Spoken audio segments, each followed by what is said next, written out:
নমস্কার, জয় মাতারা, জয় গুরু বামদেব। আমি জ্যোতিষগুরু দ্রোণাচার্য। আজকের অনুষ্ঠানে সবাইকে জানাই অনেক অনেক স্বাগত। পৃথিবীর যে প্রান্ত থেকে অনুষ্ঠান দেখো না কেন, আশা করি প্রত্যেকে ভালো আছো, সুখে আছো, শান্তিতে আছো।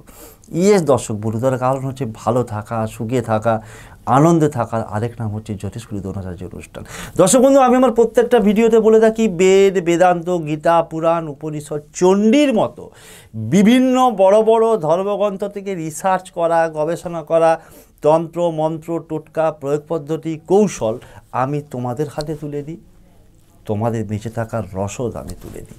আজকের টোটকা হচ্ছে এমন একটা ফল, যে ফলটার মধ্যে 4টে জিনিস রেখে দিন, অর্থাৎ 4টে জিনিস ভরে রেখে দেবেন।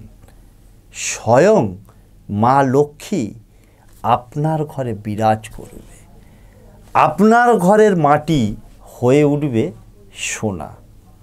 চলুন জেনে নেওয়া যাক পুরোপুরি বিশ্লেষণ। জ্যোতিষগুরু দ্রোণাচার্যজির অনুষ্ঠান নিয়মিত দেখার জন্য এবং অনলাইনে গুরুজির ভক্ত ও শিষ্য হওয়ার জন্য এক্ষুনি জ্যোতিষী দ্রোণাচার্য চ্যানেলটি সাবস্ক্রাইব করুন এবং সব ভিডিওর নোটিফিকেশন পাওয়ার জন্য পাশে থাকা বেল আইকনটি প্রেস করুন। দর্শক বন্ধু, কৌতূহল হচ্ছে তো যে কী এমন ফল, যে ফলটার মধ্যে 4টে জিনিস ভরে রেখে দিলে মা লক্ষ্মী আমার ঘরে বিরাজ করবে। দর্শক বন্ধু, আমরা একটা কথা ভীষণভাবে বিশ্বাস করি এবং আমরা জানি যে দেবতা সর্বত্র বিরাজমান, অর্থাৎ দেবতা প্রত্যেকটা জায়গাতেই আছে। আমার বাড়িতে, আমার ঘরে কি করে, কোন টেকনিক, কোন কৌশলটাকে প্রয়োগ করে মা লক্ষ্মীকে আমার বাড়িতে নিয়ে আসতে পারবো। অনেকেই চিন্তা করতে পারে, গুরুজি আপনার এই টোটকা যদি আমরা করবো তো অবশ্যই মা লক্ষ্মী সত্যি বিরাজমান হবে, মাটি সোনা হয়ে যাবে, এই টোটকার এতটাই ক্ষমতা। ইয়েস দর্শক বন্ধু, দায়িত্ব নিয়ে বলছি। তার কারণ হচ্ছে যে ফলটার মধ্যে এই 4টে জিনিস ভরতে বলছি, সেই ফলটার নাম হচ্ছে বেল। বেল ছাড়া শিবের পুজো হয়, দেবাদিদেব মহাদেবের পুজো হয়। আমরা যখন কোনো গৃহপ্রবেশ করি, কোনো অনুষ্ঠান করি, অনেক সময় আমরা যে দ্বার ঘট বানাই, দরজার দুদিকে দুটো ঘট, অনেক সময় যদি আমরা ডাব না পাই সেক্ষেত্রে আমরা বেল ব্যবহার করে থাকি, অর্থাৎ যাকে আমরা সংস্কৃতে বলে থাকি শ্রীফল। এই বেল মহাদেবের অত্যন্ত প্রিয়।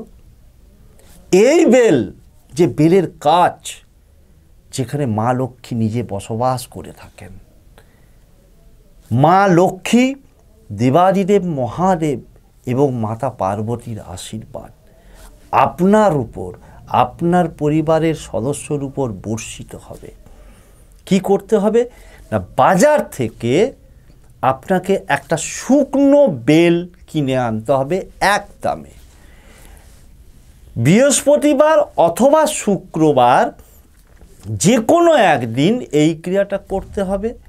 কখন করতে হবে না, সকালবেলায় স্নান করে শুদ্ধভাবে শুদ্ধ বস্ত্রে পূর্ব দিকে অথবা উত্তর দিকে, আপনার বাড়িতে যদি কোনো ঠাকুরঘর থেকে থাকে সেখানে করবেন, অথবা মন্দির থেকে থাকে সেখানে করবেন, বা যে কোনো একটা জায়গাকে পরিষ্কার পরিচ্ছন্ন করে নেবেন। তাহলে আপনি বৃহস্পতিবার অথবা শুক্রবার দুদিনের মধ্যে যে কোনো একদিন করছেন। যদি বৃহস্পতিবারে করেন তাহলে বুধবারে বেলটা কিনে এনে রেখে দিলেন, যদি শুক্রবার করেন তাহলে বৃহস্পতিবার বেলটা কিনে। অবশ্যই বেলটা কিন্তু শুকনো পাকা বেল হতে হবে এবং বেলটা যেন পোকা টোকা না খাওয়া থাকে, একটু দেখে নেবেন। এক দামে কিনে নিয়ে আসবেন বাজার থেকে বা দোকান থেকে, ফলের দোকানে বেল পাওয়া যায়। শুক্রবারে বা বৃহস্পতিবারে যখন ক্রিয়াটা করছেন, বেলটাকে 2 টুকরো ভাগ করে নেবেন। ঠিক যেমন আমি উদাহরণ দিয়ে দেখাচ্ছি, এই দেখুন বেল, এই বেল ঠিক এইভাবে আমি একটা টুকরো দেখাচ্ছি, 2টো টুকরো দেখাচ্ছি না, এরকমভাবে 2টো টুকরো করবেন। 2টো টুকরোর মধ্যে একটা টুকরোকে আপনি পাশে রাখতে পারেন, পরে ফেলেও দিতে পারেন। এই রকম একটা টুকরো বেলের, তার মধ্যে দেখুন যে বেলটা ছিল সে বেলটাকে কিন্তু আমি বের করে নিয়েছি। ঠিক আপনারাও চামচ হোক বা কোনো কিছুর সাহায্যে হোক ভেতর থেকে বেলটাকে বের করে নেবেন। এই বেলের মধ্যে থেকে বেলের যে অংশটা সেটাকে বের করে নিয়ে কি করবেন, 4টে জিনিস আমি বলেছি, ওই 4টে জিনিসকে যে কোনো একটা পাত্র নেবেন, স্টিল বাদ দিয়ে, স্টিলের পাত্র নয়, অন্য যে কোনো একটা পাত্রে 4টে জিনিস আমি বলছি। নাম্বার 1 হচ্ছে একটা গোটা পাতিলেবু নেবেন, সবুজ রঙের পাতিলেবু। তার সাথে সাথে একটু পরিমাণে 2-3 টাকা 4 টাকার আন্দাজ মতো কর্পূর নেবেন। তার সাথে সাথে নেবেন বচ বলে একটা জিনিস পাওয়া যায়, অনেক সময় বচ শিকড় হিসাবেও বিক্রি করে, যে কোনো দশকর্মার দোকানে পেয়ে যাবেন, একটু স্ট্যান্ডার্ড দশকর্মার দোকানে যাবেন বা দোকানে গিয়ে বলবেন যে বচের পাউডার দিন। আবারও বানানটা আমি বলে দিচ্ছি, বচের পাউডার অল্প একটু পরিমাণে নিয়ে আসবেন, অল্প একটুখানি। আর তার সাথে সাথে লাল কুমকুমের শুকনোটা, অর্থাৎ গুঁড়ো লাল কুমকুম, কারণ লাল কুমকুমটা 2 রকম হয়, একটা শুকনো হয় আর একটা লিকুইড হয়, যেটা মহিলারা পরে বা আমাদের তন্ত্রোক্ত ক্রিয়াতেও কাজে লেগে থাকে। তাহলে শুকনো অর্থাৎ লাল কুমকুম গুঁড়ো অল্প একটু পরিমাণে, বচের পাউডার একটু পরিমাণে, কর্পূর, তার সাথে সাথে একটা পাতিলেবু। কি করবেন, যে কোনো পাত্রে আপনি এই বচের পাউডার, শুকনো লাল কুমকুম, পাতিলেবুটাকে কাটবেন, কেটে পাতিলেবুর রসটাকে ওই বচের পাউডার আর লাল কুমকুমের উপরে এরকম করে নিগড়ে রসটাকে দিয়ে দেবেন, আর কর্পূরটাকে তার সঙ্গে মিশিয়ে নেবেন। মিশিয়ে সুন্দর করে পাত্রের মধ্যে হাতে করে মেখে নেবেন। মাখা হয়ে গেলে বেলের যে অংশটাকে বলেছি, যে বেলের মধ্যে যে পুরটা থাকে, সে বেলটাকে বের করে নেবেন। পুরটাকে বের করে নিয়ে ঠিক বেলের এই রকম ভেতরে ওই মিশ্রিত মিশ্রণটাকে ভরে দিলেন। যেটুকু পরিমাণ মাখলেন মেখে ভরে দেবেন। ভরে দিয়ে ডান হাতের তালুতে, আবারও বলছি, যে জায়গায় বসে করবেন উত্তর দিকে মুখ করে বসে করবেন। উত্তর দিকে মুখ করে বসে এই বেলের মধ্যে ভরা হয়ে গেছে সব জিনিসগুলো। ভরার পর ডান হাতের তালুতে বেলটাকে রাখলেন, রেখে স্ক্রিনে একটু পরে একটা মন্ত্র দেখাবে, যে মন্ত্রটাকে আপনি 11 বার জপ করবেন। যখন আপনি 11 বার জপ করছেন, 11 বার জপ করার সময় আপনার যে কাঙ্ক্ষিত লক্ষ্য, আপনার যে স্বপ্ন, আপনার যে আশা, আপনার যে প্রত্যাশা, যেটাকে আপনি সত্যি করতে চাইছেন, বাস্তবে রূপ দিতে চাইছেন, টাকা পয়সা, ধন দৌলত, বাড়ি গাড়ি, ব্যাংক ব্যালেন্স, আপনার ব্যবসা চলছে না, কি বলেছি যে আজকের ক্রিয়া আপনার বাড়িতে কিন্তু আপনার বাড়ির মাটি সোনা হয়ে যাবে। সঠিকভাবে বিশ্বাস রেখে এই ক্রিয়াটা করতে হবে।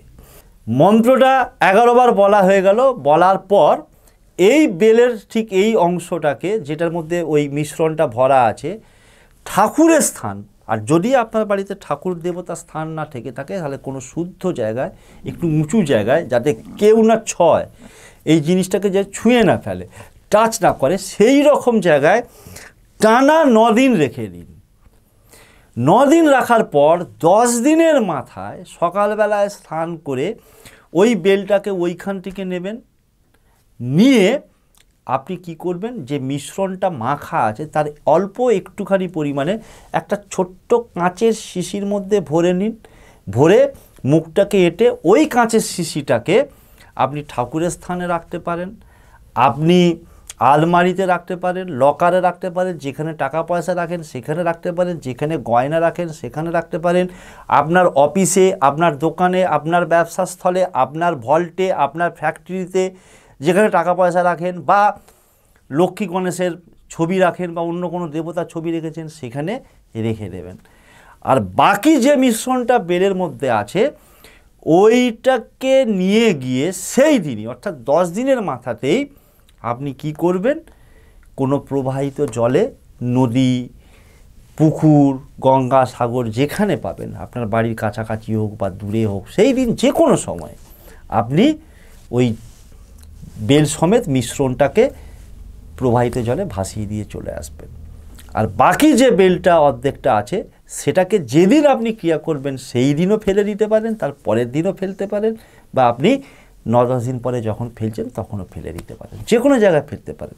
অর্থাৎ হাফ অংশ যেটা ওইটা ভাইটাল নয়, ভাইটাল হচ্ছে যে এই হাফ অংশ থেকে আপনি ভেতরের যে পুরটা থাকবে বেলের সেটাকে বার করে নিচ্ছেন, এইটা ইম্পর্টেন্ট।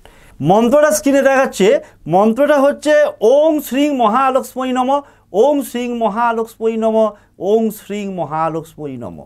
আশা করি বোঝাতে পারলাম। একদিনই আপনাকে এই ক্রিয়াটা করতে হবে, বৃহস্পতিবার অথবা শুক্রবার। এরপরেও অসুবিধে থাকলে হোয়াটসঅ্যাপে মেসেজ করো, উত্তর দেব। অবশ্যই বলে রাখছি যে আমার হোয়াটসঅ্যাপে কনসালটেশন কিন্তু পেড কনসালটেশন, সুতরাং অযথা বিব্রত করে কোনো লাভ নেই। ফেসবুক ইনস্টাগ্রামে ফলো করে মেসেজ করো, আস্তে আস্তে উত্তর দেওয়ার চেষ্টা করব। আজকের অনুষ্ঠান দীর্ঘায়িত করছি না, দেখা হবে পরবর্তী কোনো এপিসোডে নতুন কোনো টপিক নিয়ে।